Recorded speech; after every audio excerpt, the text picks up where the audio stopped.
told you guys a bit, sort of Okay. like 35, 40 minutes. Yeah. Okay. Hello, bonsoir, and welcome to the to the GFFN Euro show. I'm your host Nathan Staples, and joining me this week are French football journalist Jonathan Johnson, Goal.com's Mohamed Ali, and GFFN writers Eric Devin and Philippe Bargil. We are nearing the end of the group stages as the tournament shifts into high gear, but who will make it out of them? Who will head home, and who will make their path to the final a trial of tribulations? We will look at that and more after the latest news. France have qualified top of Group A after a 0-0 draw against Switzerland on Sunday evening. A 2-0 win earlier in the week against Albania sees Les Bleus finish first with 7 points and will face one of the third-place teams from Group C, D or E. The Swiss finished second with that point, while Albania beat Romania 1-0 in their final game to record their first ever goal and first victory in a major tournament. That also keeps alive their slim hopes of making the final 16 as one of the best third-place teams.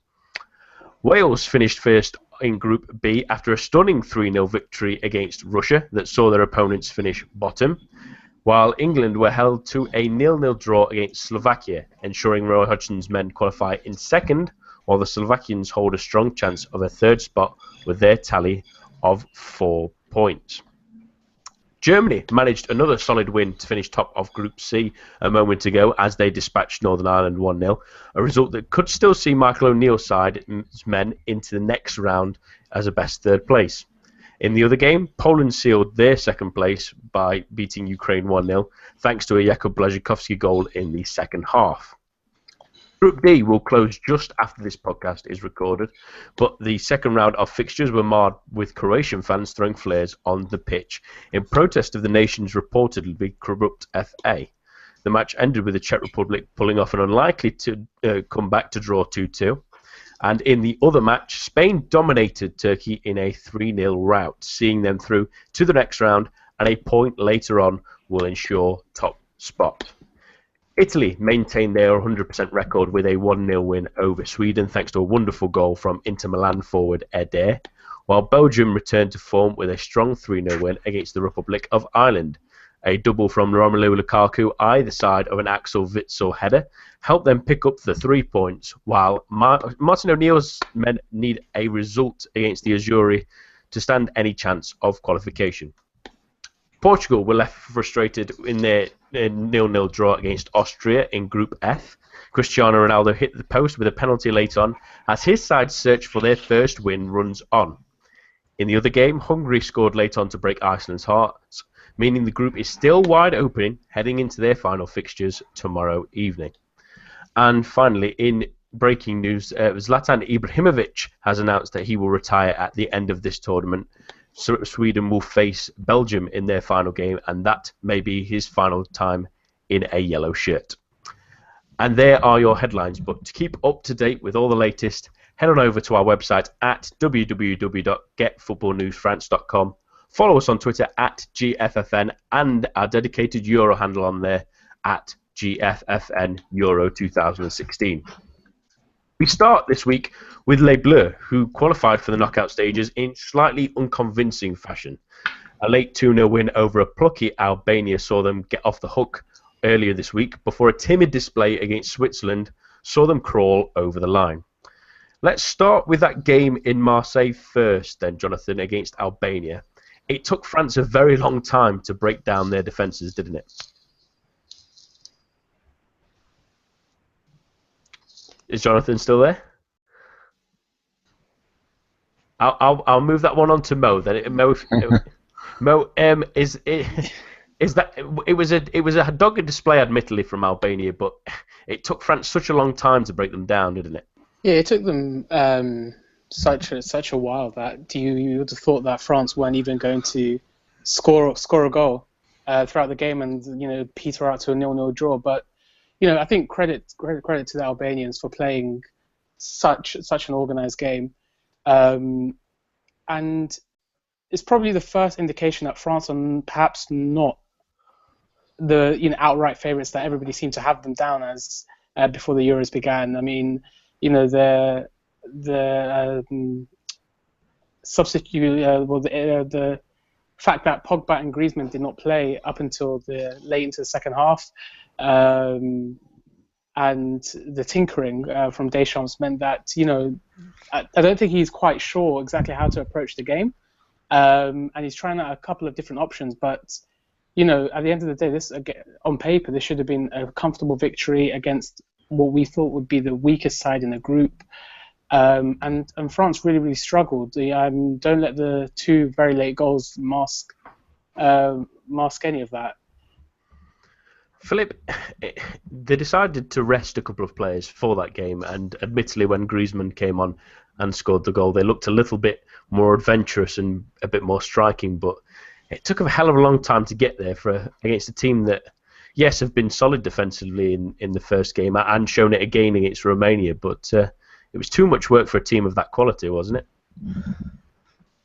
Yeah, the major talking point, of course, is as usual when side with lesser players achieve to nullify a team like France, who have one of the most talented squads in the Euros, is tactical. So Deschamps, for no particular reason, went to a 4-2-3-1 instead of his usual 4-3-3, and people went berserk with that change of formation in such an important game. But with hindsight, you can really understand him doing that in that game, because we know it doesn't work, because Matuidi is pretty much useless in that type of formation, and Matuidi is actually quite limited in the formations he can play. So that would be on the left-hand side of a 4-3-3, and it took Deschamps, of course, a whole half to change the formation,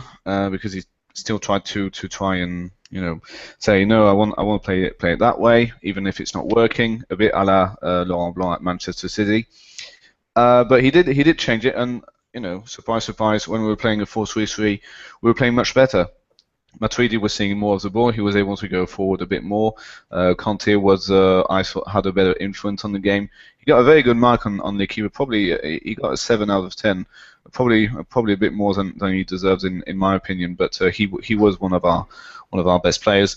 And then the chances came, because in the first half it was extremely frustrating, because we played on the wings, but Albania were playing with a back 5 basically, especially when we were attacking from the left-hand side. This is one of my major concerns with us attacking. It really looked against Albania purely based on the left-hand side. So Ever had a great game going forward. Sanya was absolutely nowhere to be seen. And if you basically focus on defending on our left flank, you're basically nullifying us going forward, which is really a major worry.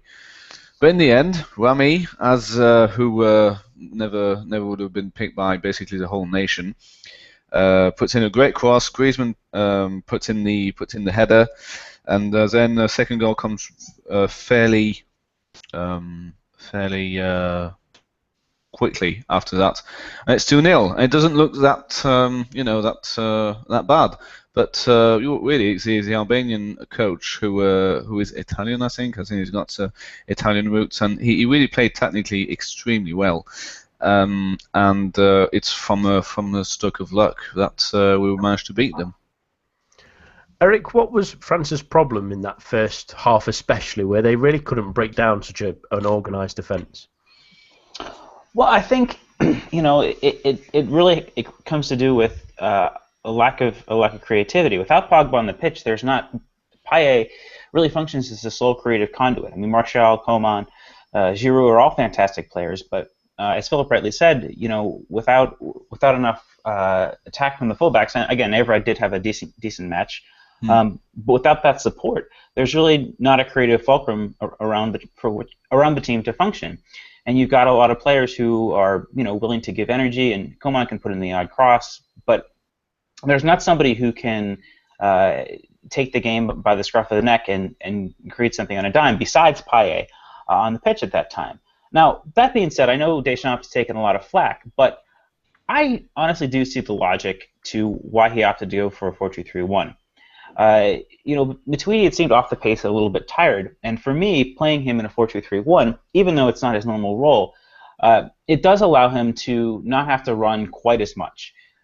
We've seen in the past that Martial's a willing worker and can do well to protect Evra when necessary, which lessens some of the pressure on Matuidi defensively. Also in a 4-2-3-1, he's not being tasked with facilitating the offense and being an extra runner going forward as much. So in that regard, Deschamps trying to keep him on the pitch, keep his confidence high, but also not tax him to the level that he normally is for club and country. So two things going on there, but I think just a lack of a creative source beyond Payet on the pitch really limited France. And we've seen, if you have one superb player, it can be easy enough to shut a team down. And I think that's frankly what happened. And Payet was magnificent throughout, but without other options, France really struggled. Let's move on to that game at the weekend, Mo, against Switzerland. It wasn't the best of games, let's be honest at all. But why did France struggle so much to really create anything meaningful in that game? I think it's more to do with the opposition rather than the tactics that France put out. I mean, Switzerland were also pretty, they were pretty determined to get the result that would see them qualify as well. And when you play like England saw last time, when you play against certain teams that have stated aims and the way they're going to set themselves up, it can be really, really difficult to break them down, and you have to be really, really patient to build. I mean, France did have a couple of good chances. Pogba back into the lineup, where I think he had a pretty good first half. Very creative and had a couple of chances. One that should have gone in that clattered off the bar. It can be very frustrating to play against sides that are very resilient, very organised. And I think the Switzerland result was actually less concerning than the Albania result for me, because it is the final group game. France already know what they need to do. They've already qualified. It's more of a test of ensuring that you do have the quality to prepare for later clashes, the round of 16 and so on and so forth. And against the Switzerland side, who I think didn't offer very much, they showed quite a lot in the first half and glimpses in the second half, and they were just lacking the goal. So I think they've moved actually in a step in the right direction a little bit. But obviously there's still more work to do, and they've got such a long break until the round of 16 clash on Sunday. And it'll be interesting to see if Deschamps goes with the tried and tested 4-3-3 formation, 11 players that he's got, considering that France arguably did have, probably aside from Portugal, the weakest opponents in the group, and obviously that's a benefit that's afforded to the host nation.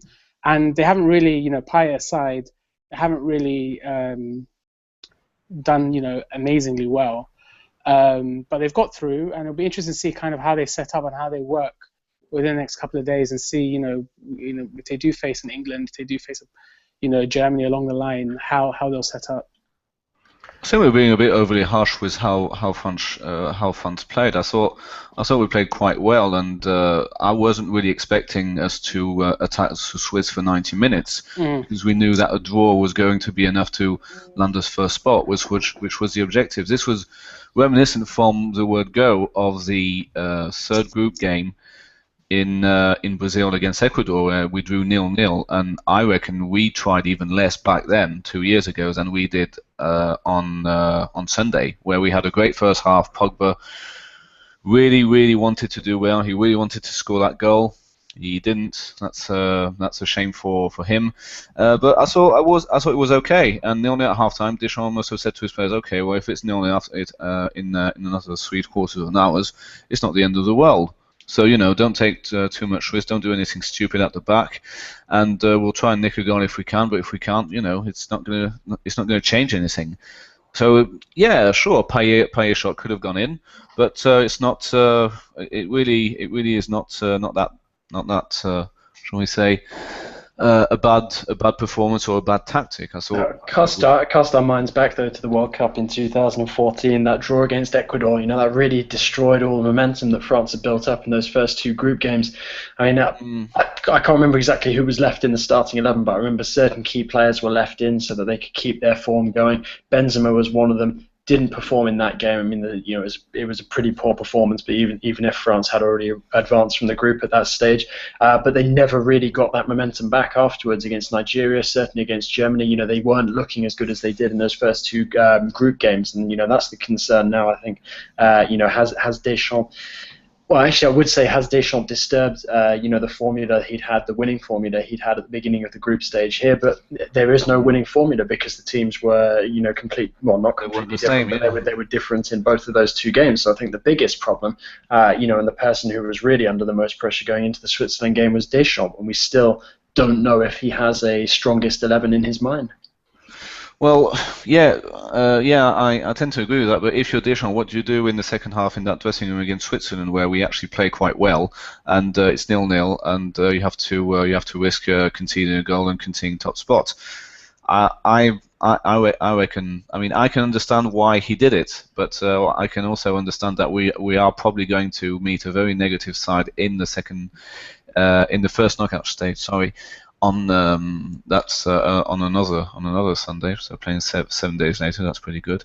And so in terms of momentum, well, contrary to World Cup 2014, we didn't really have that kind of momentum. We were just saved by some wonderful goal for the first game, and a lucky break, a lucky header in the second game. So. To me, it doesn't really change anything. I'm pretty sure we will struggle to score against. I reckon it's going to be Northern Ireland against Northern Ireland on Sunday. It'll probably be a one or two goal thing. Eric, let's talk about the positives from that Switzerland game, because there was a few little positives in the end. The performances of the likes of Kabay and Sissoko, who impressed coming off not starting the other two games. Yeah, absolutely. I thought that, of the three midfields we've seen so far, I thought that this one looked the most impressive and the most fluid. I was doing the match coverage on our match zone, and I was taking quite a bit of flack for the positive notices I was giving to Sissoko and Kabay, but I think they really performed well. I mean, Kabay in particular made some really impressive tackles. She lived that back four really well. Showed some good pace and energy. His range of passing wasn't what it usually is, but asked to perform in a more strictly defensive role, I think he did really well. And Sissoko was tremendous as well. I mean, basically, he was asked to do the role that Matuidi usually does on the left side of that midfield, but on the right, so Pogba could play in a more natural position. He did fantastically well. And I think there's a case to be made for obviously bringing Kanté in for Kabay.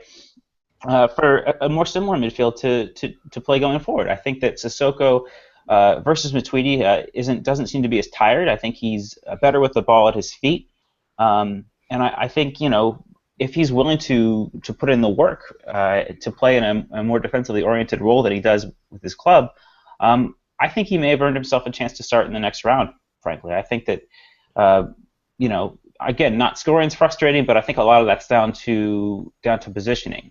I think the midfield in particular was really impressive, and the defense, the center backs, had a couple nervy moments, maybe some unnecessary bookings there, but I think that's starting to be sorted out as well. I think that there could have been a little bit more going forward from the back four, but I think that this is probably their most impressive performance defensively as well. So, I think that again, the attack still looked a little bit muddled aside from Pogba, but in general, I don't think this is too bad a result from France, especially given the pressure that Switzerland were applying.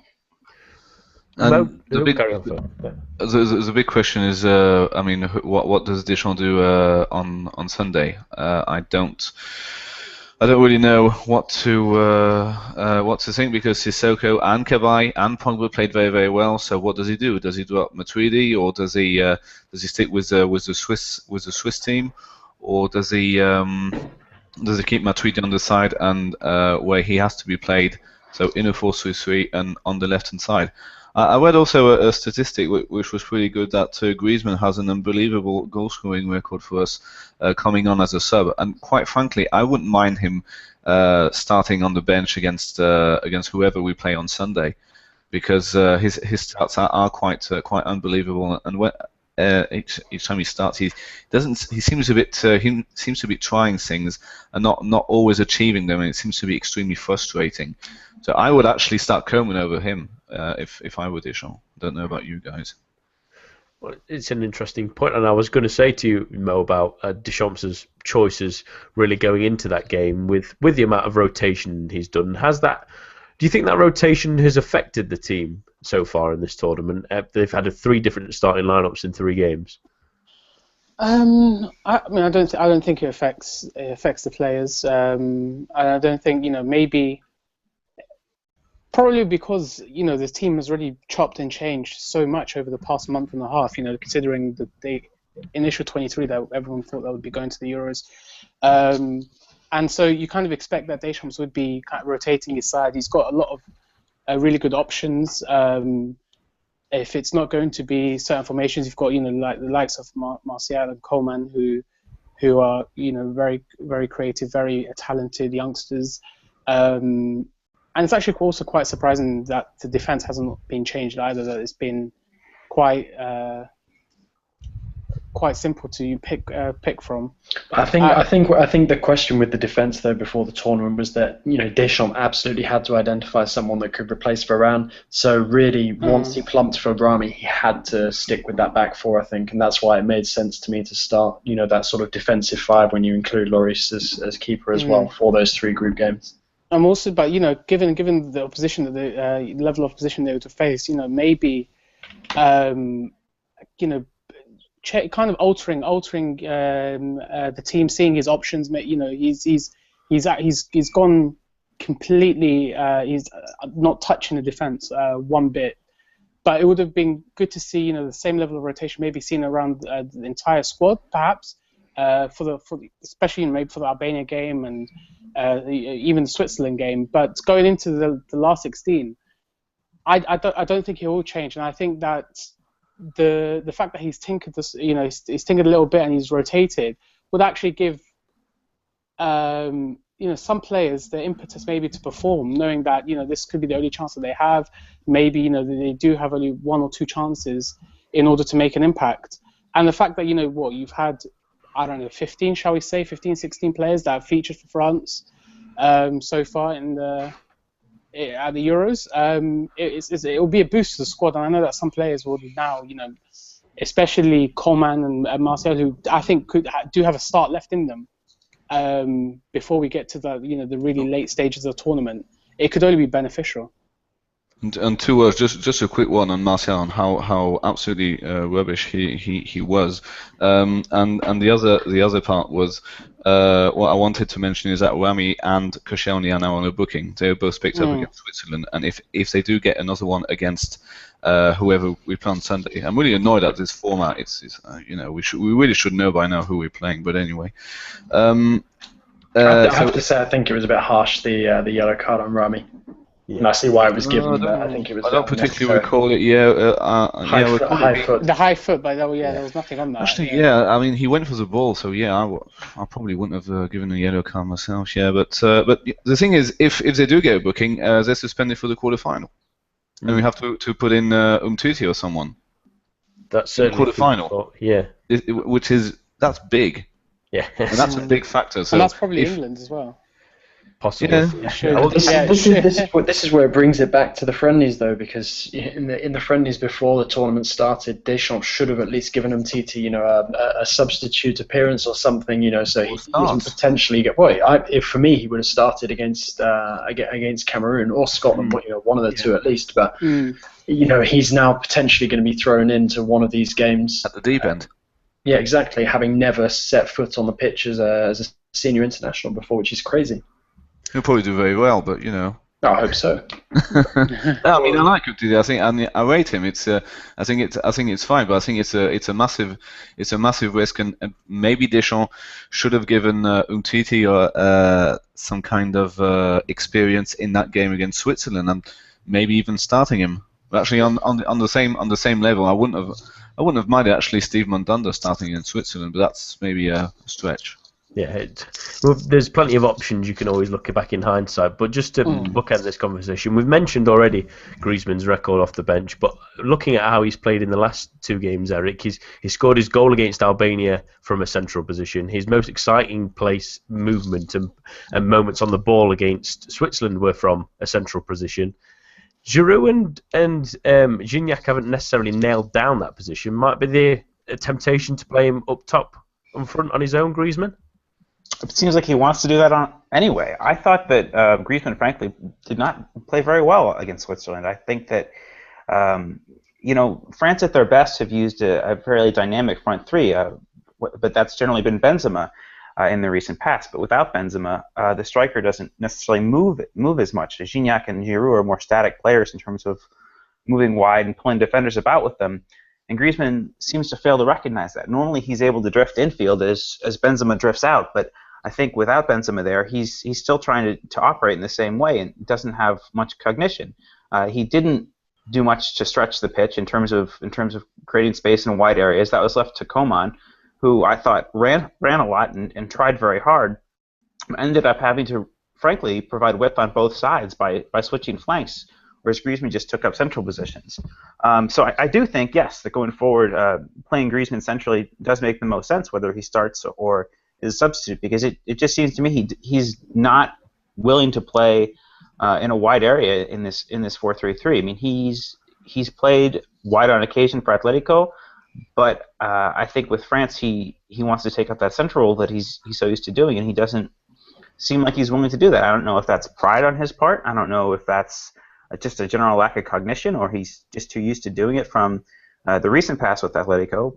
But it's a little bit frustrating to see. I think that France would have had a little bit more joy going forward had he been more committed to playing wide. I mean, let's face it, France got next to nothing going forward from the fullbacks on Sunday, and if they had had a little bit more space in wide areas, I think they could have troubled Rodriguez and Lichtsteiner a little bit more. So yeah, I think if Griezmann's going to be a starter, it's got to be in a central area, and whether that's Coman and Payet on the wings, or maybe Martial takes the place of Coman. I don't know, but I think that, yeah, Griezmann needs to play centrally if he's going to be used by Deschamps.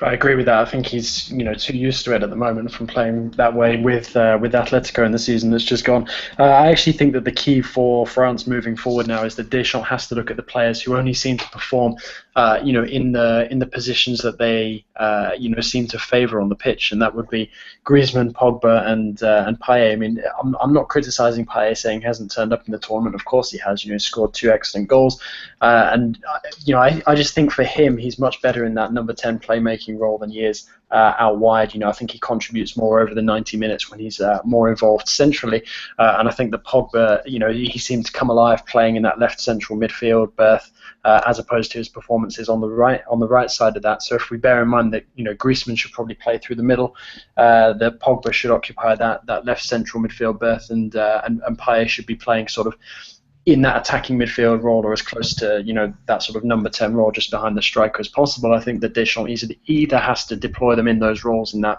4-2-3-1, or go with a midfield of Conte, Pogba, and Payet, and then go with Griezmann through the middle up top. But I think either way, you're probably looking at Coman and Martial being given a start against whoever France come up against next. So I just wanted a quick point here on Payet. Were any of the rest of you troubled by the way he played on Sunday? It seemed to me that he was only looking for his own shot and not to try and be a creative force. And I think that, yes, he's confident about the goals he's scored, but I feel like creativity for his ability to create for others, I think is also important going forward. And I think that he didn't seem to demonstrate enough of that for me on Sunday. Well, I was a bit tipsy, but I do agree on the whole. I didn't think he had a very good team game, basically, but he didn't have much time, and people will always remember his shot on the bar and had it gone in, Viva Payet. But yeah, I do. It is the impression I got. Yeah. Yeah, it's an interesting point. But I think as well that Payet was, if I remember, it was a late change to the team that Payet was dropped out. There was a bit of confusion as to whether Sagna or Jallet was going to start, but Payet was supposedly going to start, and then Deschamps changed his mind. So perhaps there was a bit of pressure on Payet to try and perform, to try and show Deschamps that he shouldn't have been rested or preserved, should we say? But I really don't think. I mean, that we should play one midfielder down the middle. I think Albania proved it. That. Well, I'm really not of our 4-2-3-1. I think it's run its course, and that people know how to play against, especially if we come against the likes of Northern Ireland. If Payet does play in that number 10 position, or Griezmann, he'll just have two defensive midfielders on him, and I think he'll be nullified. And this is why I reckon we played better in the second half against Albania and the game against Switzerland than we did in the first half against Albania, because we had our usual formation. But it happened to other sides, and I'm not criticizing Deschamps for trying something new, but I just don't think he should ever do that. He shouldn't play that formation in this tournament, at least. But at least there's plenty of options for Deschamps going forward, and it's not a bad thing for a manager to have at this point of the stadium, even if no one's necessarily playing at the top of their level. But there's plenty of other things already finished in a couple of groups now in the European Championships, and we'll finish by We'll start with the other teams in Group A, and Mo, Switzerland played relatively well in times against France, and while they struggled against Romania and stole a draw against Albania, they aren't necessarily the kind of side you want to face in the next round, are they? Well, it depends who they'll face. I'm not really a big fan of Switzerland. I do think that they're very well set out. I do think that they've got a couple of individual players of real quality. I've been really impressed by Xhaka in midfield. But I think there's quite a couple of players that haven't really impressed. First of all, the forward position, Mbolo, who's obviously highly rated, I don't think he's made a great amount of impact. That's only because probably he's only had one starting game. Seferovic has been, I think, awful. Shaqiri has not been on for the 3 games. I just think Switzerland I think the defense, and they've done well to nullify the opposition, but up front I just don't see the creativity, and I think they will just kind of return to they're the sort of team that do well in the group stage, sneak qualification through dogged display, and then come what may in the knockout stages, they'll kind of just slowly exit the competition. And that happened in the previous World Cup where I think they lost to Argentina. Was it? It's kind of the same thing. I just don't think they have enough really left in the tank. There's only so much defensive displays can get you, and I think that's a real challenge for Petkovic to try and get Shaqiri and the creative side of the team. Try and get it up again and see how far they can go. Well, it looks like since the games are finished, obviously, this is the one game that we know of the next round now. So the runner-up of Group A, obviously Switzerland, will be playing Poland, who finished second in Group C. Jonathan, is that kind of the game that Poland will be relishing, facing someone like Switzerland in the next round? Yeah, I definitely think so. I wouldn't say Poland have a fantastically strong defence, but they're not weak there either. With someone like Lewandowski going forward, I think that they will fancy that they can get a goal against this Swiss side. Like Mo said, it is, Switzerland are very well organised. I don't see it being a high-scoring encounter, but I do think, I think this Poland side. I was thinking earlier when I saw the result and the way that they performed in this group stage. It's kind of better 4 years late than never. Because they really bombed on home soil in the last Euro, but they've been much better this time around. It seems like the team's matured a little bit more. It's more than just sort of Robert Lewandowski against the world now, as it were.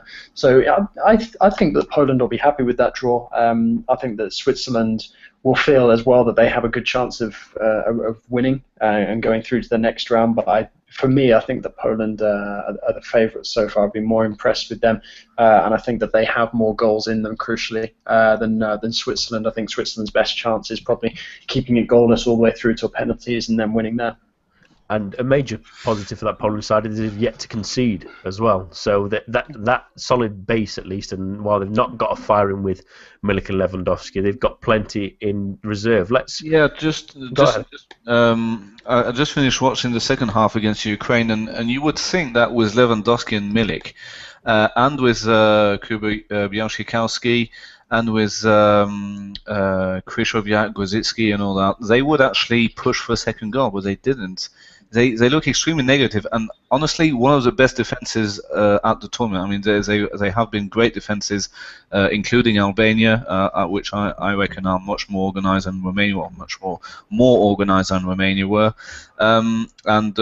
wasn't entirely surprised at them beating Romania. But Poland have an extremely good defence. We'll talk about Germany probably later on, but. Don't think it's that hard to nullify Germany when they're not playing with a real number 9. But the point is, I find Poland to be extremely unadventurous, and I don't see many goals in that one. I actually reckon that this will end up on penalties, and one of many knockout stage game to end on penalties. That at least is entertainment. But you've briefly mentioned there the Albania-Romania game, and what a fantastic result for Albania. I mean, there's a moment in the first half when Linjani misses an open net. You think it might be one of those gut punches, Eric, but what a fantastic moment in their history to get that win. And feasibly, if results go their way, I mean, the Republic of Ireland Sweden group doesn't look like they might be a third place from that, and it could still be only 2 points for some teams in Group F. They've got the glimmer of hope that they could reach the next round now. Yeah, absolutely. I think that Albania performed really well. The things did not look good for them. With the dismissal of Sana for the second game, but they really showed their mettle, and I think fully deserve this. They're a team of hardworking individuals who play a tactically rigid system, and showed throughout qualifying that they're again, especially in knockout football, that they're going to be a hard opponent for anybody. And all it takes is the odd moment for a match to turn, and we've seen several surprise results already in this competition, and I have no doubt that Albania can rise to that. I mean, there's not just for Albania as a country, there's not just the history of this being in a tournament, but there's everything that's gone on with that country in terms of war and violence over the past few years. That this, I think for this country more than any others, that a lot of these players are carrying with them an immense amount of national pride, and I think that could manifest itself in frankly, heroic performance. I know that sounds a little bit cliched to say, but I don't think that we should underestimate, the confidence and the energy that's going to be giving them, and the way that they've played, and the way that that their fans have, responded to the team's performances as well. Yeah, they've been fantastic. But let's move on to Group B that finished last night, and I'll start with a team that really impressed in this tournament so far, and that's Wales, Mo. They got a 3-0 victory against Russia, really absolutely tore them apart at moments, and it's another side that they may be minnows, but I wouldn't want to take Wales on in the next round if I think they have to face either a third place of Group A, Group C, or Group D, but it's not a team I'd fancy taking on. No, they're pretty unpredictable. They've got, I think they've got quality every side, every section of the pitch as well. You've got Bale in the forward role, Ramsey behind him. Allen, I think, has proved to be, a really, really underrated player in this tournament. He's done really, really well in the 3 group games, and the defense is so compact as well. They've really impressed the whole continent with their football, and I think it was pretty unfortunate they did lose to England, as much as I hate to accept that, but I think they did deserve at least a draw, and they are pretty dogged as well. It's not just about, they're kind of like the Leicester City as well. I mean, so many teams can claim to be the Leicester City of the European Championship, but they've really, really done well, considering they faced better opposition in at least 2 of the 3 games. Russia, they've been really, really poor, but I would have expected on paper that Russia team would see off the challenge of Wales before the tournament. But I think they can go along with now they've got a favourable draw as well.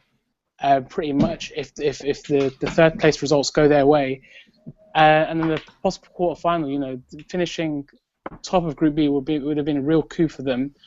Quarterfinalists, I think, is a real aim, and they'll do very, very well to achieve that.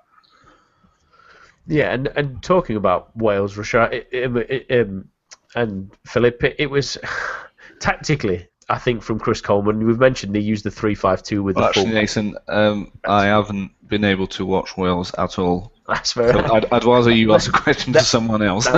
Then I will answer the question, because tactically, I think Chris Coleman has to be applauded for nailing it tactically. I mean, the three centre-backs that he's used, Williams obviously that lynch point, and using the likes of Ben Davies, who cleared that shot off the line against Slovakia in the first couple of moments, an actual crucial moment they will admit in their tournament so far. It's been really fantastic to watch them play.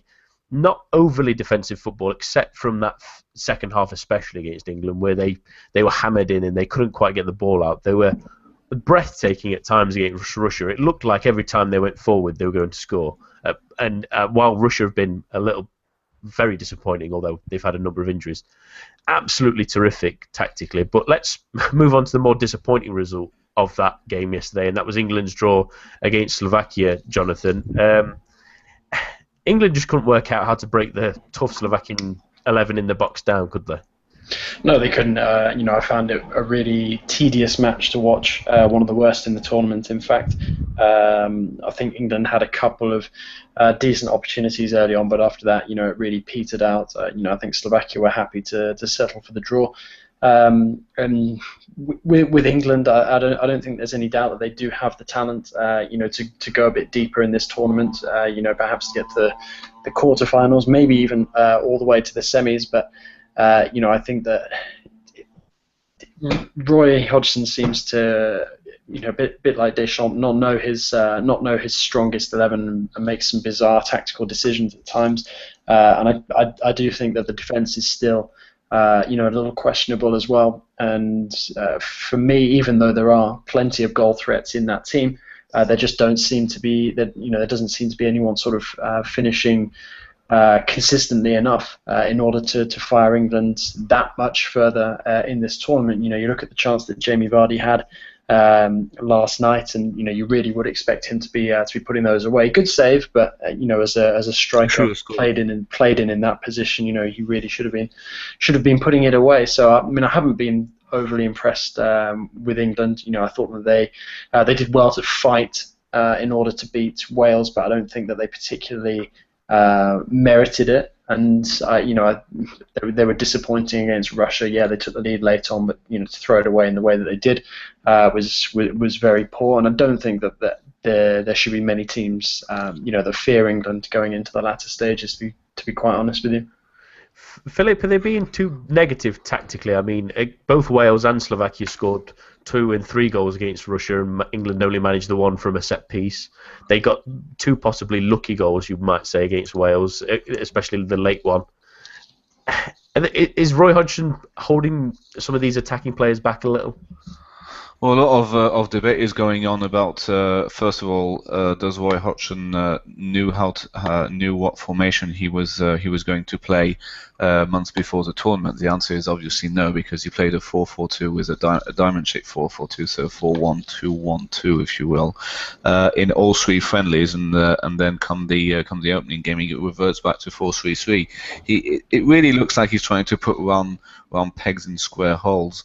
The way he's trying to accommodate Vardy, Rooney, to Sterling as well. Sterling has been absolutely abysmal, and I think it's a shame that he didn't stick with his plan, which I think it's his plan, if he has one, is to put Kane, who will tower the defenses, and then bring on Vardy with his pace. Problem is, against Slovakia, I didn't think it was that bad. I thought the worst game of the tournament was Germany-Poland. But if you put 10 players behind the ball, you're going to struggle to score. And France know that. I mean, Germany struggled against Poland. Germany actually didn't achieve. France struggled against Romania and Albania. Maybe Romania were a bit more adventurous. But if you're going to do that, I mean, it's going to be tough. I mean, even I actually saw that Spain, who emphatically won against Turkey, actually struggled to create openings against Turkey, who started the game defending very, very well. So I think we're being quite harsh on England because it's not easy. It really is not easy, and maybe it was the only thing I could actually criticise Hodgson for is making the substitutions too late. I reckon Harry Kane should have been on the pitch for at least 45 minutes last night, because the only plan to get a goal was to put the ball in the box, a la Stoke City, and hopefully someone will win a header. But England started to do that probably at the 85th minute. And it was too late, wasn't it? Really? And it was too late. And now Wales are going to Wales have won the group, and England lost an opportunity of a safe passage, because they would have faced someone like Belgium in the quarterfinals. But now we've got this wonderful, daunting task of France versus England. Which will be fun on this podcast, at least. Yes, definitely. We do mention at this time, Jonathan, you're having to leave us, so thank you for joining us again, and hopefully we'll see you next week. He might have already gone. He might have rushed off. That's all right. Well, thank you for him for joining us. And Eric, just to very bookend this sort of Group B chat, England made 6 changes to start that game. Was that that's a real risk, isn't it? But for a game that you still need to win, really. Yeah, I don't know. I think there have been some positives to take from this England team. I think that the fullbacks have played well, all 4 of them. I think Eric Dyer's been magnificent. I think Wayne Rooney played well in that first match, especially. But Hodgson just seems to have a real problem putting the attack together in a way that makes sense. And the problem is he has just too many players who are out and out strikers. I mean, in Sturridge, Vardy, and Kane and Rashford. I mean, none of them really have a natural role in a wide area. But then, in the absence of a natural playmaker, he's also, missing somebody who can play strictly as a number 10. I mean, Lallana, Wilshere, Barkley, there are players who can sort of do that, but, and Dele Alli sort of, but I'm not really sure what he can necessarily do. I mean, that the hit and hope strategy, which is, so dourly English to play, play a ball for a big striker in the box, we'd like to think that England's advanced from this, but the fact of the matter is that without the sort of players to move beyond that in the midfield, that is going to have to be the way that Hodgson approaches things. Yeah, and just to bookend that one, it's almost been, as Man United fan, it's been like watching Man United, watching England. It's a torturous season of teams that can't quite create anything other than shots from outside the box. But we'll move on to the Group C that finished earlier today, and we've mentioned Poland already, so we'll talk about Germany, Mo, and they got another solid 1-0 win that they probably should have got a lot more from against Northern Ireland, but they've never quite hit full gear as we've expected them to yet, have they? No, I don't think. Yeah, they haven't really hit the heights yet, and that's kind of to be expected. I think Germany are a solid team when it comes to knockout stages. You can never best the Germans when there's only one match on the line. But I would have again thought that against the likes of Northern Ireland and Ukraine, they would have. I mean, they did see chances come their way, but they haven't. No one's really impressed in that side. I mean, we've got a few standout players in some of the big teams. Payet for France, for England, I'd say Walker's been a kind of revelation in the side. But for Germany, I just can't see that. But that's not to say they are improving as the games go on. And I would if you do put a France against a Germany or a Germany against an England. I would always back the Germans. They do know how to unlock defenses, in tight situations. And it's a bit of a mystery. Maybe, it's a bit of a mystery why they haven't really impressed in the group stages. They have got the results they've required. I did think that against Poland, that was disappointing for Lowe and his side, but I don't think there's any alarm bells ringing from that performance. It was a solid defensive performance. Perhaps, one or two players should have taken the chances that came their way. Obviously, Poland with Milik had a gaping chance of their own. But against Ukraine and against Northern Ireland, they have been solid, and they have been kind of victim to this theme of the tournament where they're playing against sides that are more defensive in nature, and it can be real tricky to find a way past these teams. But I would say that in the knockout stages, that's when the real Euros, the finals, the real finals that begin.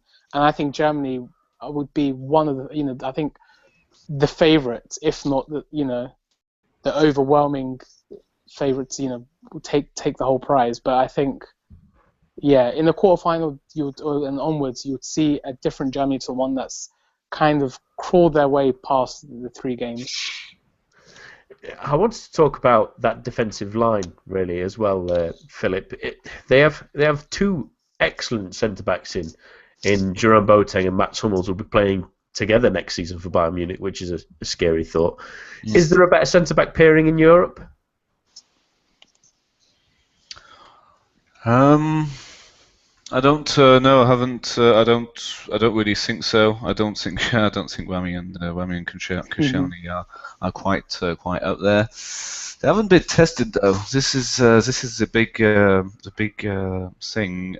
Well, Ukraine actually played very well towards the end of the first half against Germany, and Neuer pulled out a couple of world-class saves. But Hummels was not playing. It was Shukran Mustafi. I'm not quite sure how good he is for Valencia, but he still gets to play. So he is a world champion due to being in the squad 2 years ago. One thing I've been saying for the last 2 years, and something that I just find very worrying for the future, not just for the future of Germany, is the lack of actual natural centre forward for Germany since Klose retired. And Klose has been very good for a very, very long time, extremely reliable. And now Germany only have Gomez, and not unsurprisingly, they play much better with an actual centre forward. Now, I don't want to be too alarmist about that, but I reckon with us having Giroud, Germany have Gomez, who's old. Spain have Morata. I mean, I reckon that the natural centre forwards are starting to become a dying breed. I mean, it's really starting to look very scary how mediocre the attacking intent in that tournament is really. I really don't see much attacking talent coming through the ranks either. For Germany, for Spain, for France. Actually, it's a good thing England got Jamie Vardy, because that's sorted for a couple of years, and Harry Kane as well. But and I am actually quite troubled. You don't see much attacking talent coming through for Germany. Let's remember Marco Reus is missing. In terms of centre forwards, no, natural centre forwards. As the rest, yeah, sure. I mean, of course, with all the Borussia Dortmund academy and all that. I mean, of course, yeah, great centre backs, great wingers, and they keep buying our best players like Dembele. But in natural nines, and teams do need someone like that. I mean, Giroud is criticised, but he is very, very important to the balance of the French squad, just like Gomez is important to the balance of the Germany squad. So I'm actually quite worried. Just to sort of bookend this group talk, Eric, we'll mention Northern Ireland, who are probably likely to get that 3rd spot now. It still depends on a couple of results, but officially a draw between Turkey and the Czech Republic tonight, or a Turkey win that's less than 4 goals, will absolutely guarantee them that 3rd place. It's a great result for such a small nation with not the greatest quality on the pitch, to be honest. Yeah, absolutely. I think that Northern Ireland are full of surprises. We look at the likes of Aaron Hughes coming back from the wilderness, a fantastic display from the team today, and against Ukraine as well. I think that much like Albania, the way that this team has demonstrated they can keep out opponents of the very highest quality will make teams make even the biggest opposition a little bit nervous. I mean, we've seen this time and time again in this tournament that these so-called minnows or smaller nations are able to really have a set tactical plan, and in knockout competition that, again, these are teams that nobody wants to face. I think that this is the thing, is that the fact that this turn, I understand the frustration that's been expressed in a lot of quarters about taking this group stage to winnow 24 teams to 16, but the fact of the matter is, as excited as people have been about these smaller nations qualifying, now to see them really play meaningful matches in this upcoming round of 16 is only going to add another level of excitement and another level of interest to this tournament. And I think that, for the casual observer, there's been some disappointment so far in the tournament. I think, Russia in particular stands out. England to some degree, even though they did progress. But I think that there's much more to be excited about from a neutral standpoint in terms of how these smaller teams can continue to create surprises. And I think that Northern Ireland are probably, for me, the apotheosis of that, particularly in the way that they played today, was absolutely outstanding. And that they've shown, also a willingness to take some calculated risks, and they paid off. So, and that's exciting as well. That Michael O'Neill can change his team so willingly and have it come off. I mean, there's to be fair an element of luck to that, but I think by and large, Northern Ireland, were it not for the likes of Iceland, would probably be the story of this tournament in terms of underdogs. Yeah, let's move on to our final section for the last part of this podcast, and that's our who's impressing and depressing us at the European Championships. I'll start with you, Mo. It can be a team or a player, so who's been impressing you? I'd like to say Will Grigg, but he has had a kick of the tournament. I'm going to go for Albania. I think that, considering you can rank them as the weakest side in the tournament, probably the one that no one expected first to qualify for the tournament. But in those 3 games that they've played in Group A, they've done themselves really, really proud. They've got their first win and the first goal of the tournament. Obviously, it's a very historical moment for them. But against 3 sides that are markedly better, Romania have played in, I think, 2 European Championships prior to this, where they've beaten England, and they did reasonably well in a group with Holland, France, and Italy in 2008. They do know tournament football, and they've done previously well. And obviously Switzerland and France as mainstays in major tournaments as well. But they've done superbly. This team that we've seen Leniani in France play. He's not obviously setting the world alight in Ligue 1. And Lorik Sana is obviously well past it. Sadiku up front, he's not, he's not doing overly well in the Swiss league either. I feel rude to say it's a team of misfits, but it's a team that's not high on individual quality. But the fact that they've really come through these 3 group games, and they have probably been the better side in at least 2 of them as well. Against Switzerland in the first game, under 10 men, they did well not only to limit the Swiss to 1 goal, but they could have and probably should have at least taken a point from that. Various missed chances, and against France, it was only a late goal from Griezmann and Payet. Just 2 lapses in concentration that undid them in stoppage time, which is really unfortunate. And against Romania, when they knew what they had to do, they did it very, very well, and they were so resolute. And the fact that after all of this, they do have a glimmer to qualify as well, which would be the ultimate achievement for them. And I think that no matter what happens in the rest of the tournament, you do have Iceland, Hungary in Group F also on the cusp. Northern Ireland is obviously a fantastic story, and Wales. The fact that Albania have had the longest journey to get here as well, and they've really, really impressed. It's one of the stories of the tournament for me. Philip, who's impressed you? Basically, every minnows in the group, so 1 per group. I was very impressed by Albania as a manager, how he can make mediocre players play rigid formation, basically outplay a team with good players like France. Slovakia have been pretty decent in Group B, I thought. Group F has been great with Iceland, but it's always because the side is extremely organized and all the fans coming in, and it's like they're like living a dream. I mean, all the Icelandic fans and the Hungarian fans in Marseille, just being there must be great for them, and it is quite tight. Of the sides I'm quite depressed about, I would say Portugal. It hasn't gone down very well, but it has been going on for years. I mean, that generation is just not good enough. Cristiano Ronaldo really should have scored that penalty. I've actually been a bit underwhelmed by Belgium. I was at the game against Ireland. I thought they really do need a lot of possession to actually score a goal. I've not really been impressed by either De Bruyne or Hazard, and I believe they got this emphatic 3-0 win thanks to Lukaku delivering. But I wasn't particularly impressed by Hazard or De Bruyne, but was by Lukaku.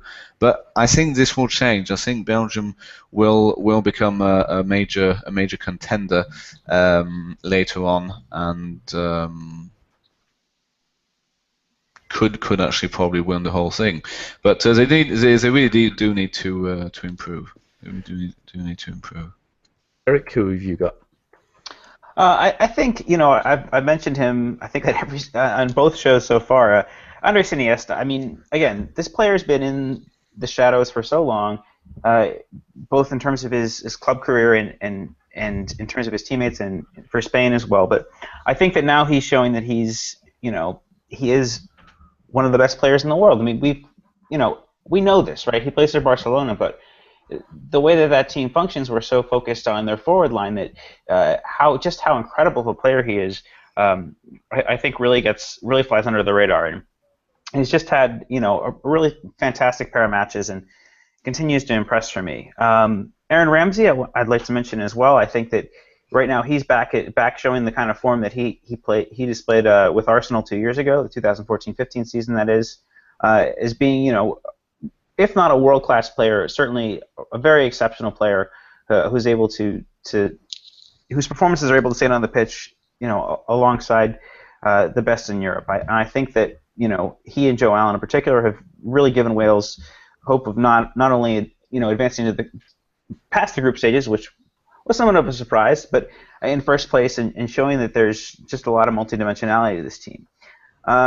Disappointments, yeah, I'd have to agree with Portugal. I mean, I think that the petulancy of Ronaldo is really, really getting old. I mean, I think that much like we've seen a bit of a more humbled approach from the likes of, say, Wayne Rooney, for example, playing a different role for the good of his team. I think that Portugal could do with a bit of that for Ronaldo. I mean, let's face it, these players have, besides the massive success Ronaldo's have with their club career, they're of a similar age. They came out, burst onto the scene at the same tournament 12 years ago, and we see Rooney being willing to play a different role, and we see Ronaldo,